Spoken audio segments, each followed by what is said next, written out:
Hey, this is a short blip. I've been meaning for a while to find a way to just like have when a random small thought enters my head that I think would make a fun video, but like what do I do with it? Do you make a 30-second video? I mean, like I was thinking, well, Twitter has video now and Instagram and all these other places. Wouldn't it be better fitting for those? But I never use those. Twitter video is a huge pain in the ass.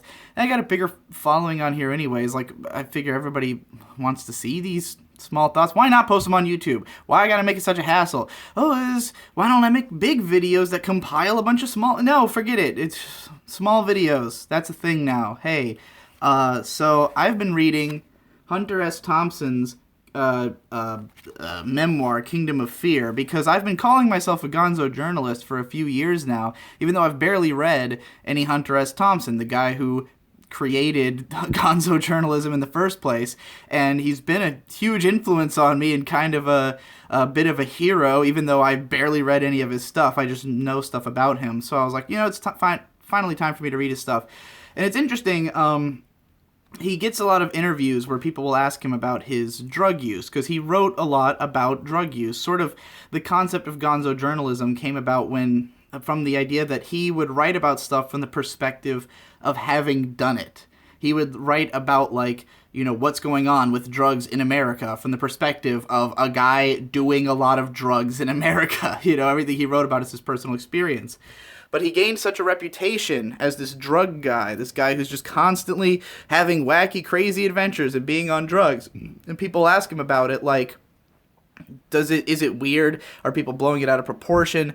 Do you feel like the media's representing you right? Do people just have this expectation of you to be always on drugs? And do you feel a need to live up to that reputation? And he was saying that of course it's blown out of proportion, because he doesn't say it like this, but this is how I'm saying it, because this is exactly what inspired that video I just did about why Digibro is still after dark. It was inspired by reading this book, which is generally that when you are a writer and you're writing gonzo, you're writing about yourself, or you're covering yourself, or as a vlogger, you're covering the most interesting parts of your day. You're covering the most interesting things you have to say, the most interesting, unique angles. And if you find that, like, say for me, a lot of the funniest or most interesting things that I have to do involve drinking, then people perceive it as I'm just drinking all the time, because it just so happens that those are the moments I choose to capture on camera. Most of my time is spent sitting around doing nothing on a computer, watching YouTube videos, reading a book, going out to eat, doing shit that is boring, shit that should not be on video that no one would want to see. I don't spend that much time drinking.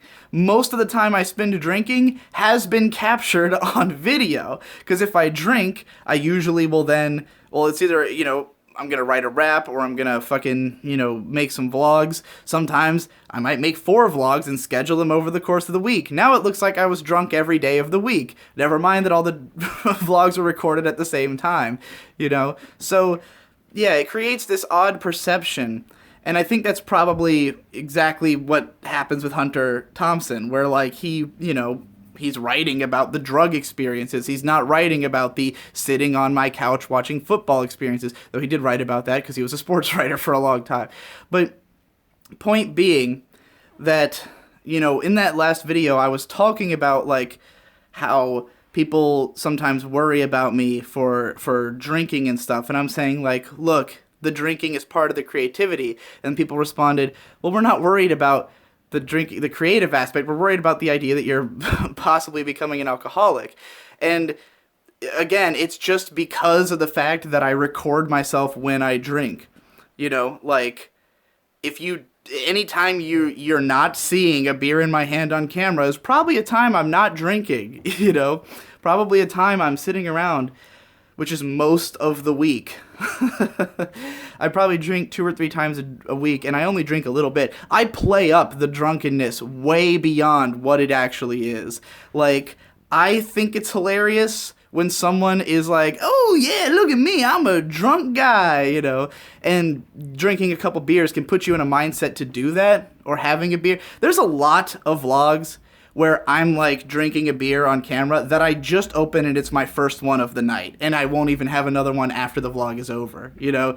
So it creates this, people have this image like, oh, Digi's just drunk all the time. I mean, I think people who watch a lot of me already know this, that if you watch enough of my sober vlogs, which is pretty much any one where you don't visibly see a beer, I probably am not drinking, they're not that different. You know, the main differences are like word choices, amount of swagger, and when I am drunk, I get a little louder and more abrasive, you know, but like, anyway, this is too long to be a blip at this point. I just wanted to make this point because I thought it was interesting that Hunter Thompson, who, you know, is an influence on me and is part of the reason that I think it's so fun to like be drunk and show that aspect on camera, to show that gonzo element. He too was dealing with the same issue of people just perceiving him as a guy who does drugs all the time because that's the times that he decided to write about, you know. Worth a thought. Oh, and I'll just throw in as well that Casey Neistat has made this same point. Whenever people talk about like their perception of his life, he reminds you, my vlogs are only 10 minutes long. Think about how little 10 minutes is as a part of my day, and you'll understand that like the vast majority of my day is stuff that you're not seeing on camera. Most of which is him sitting around responding to emails and doing work, you know. So yeah, just food for thought. Remember that whatever portion you're seeing of a vlogger's day, whatever that timestamp is, that's exactly how much of their life you understand.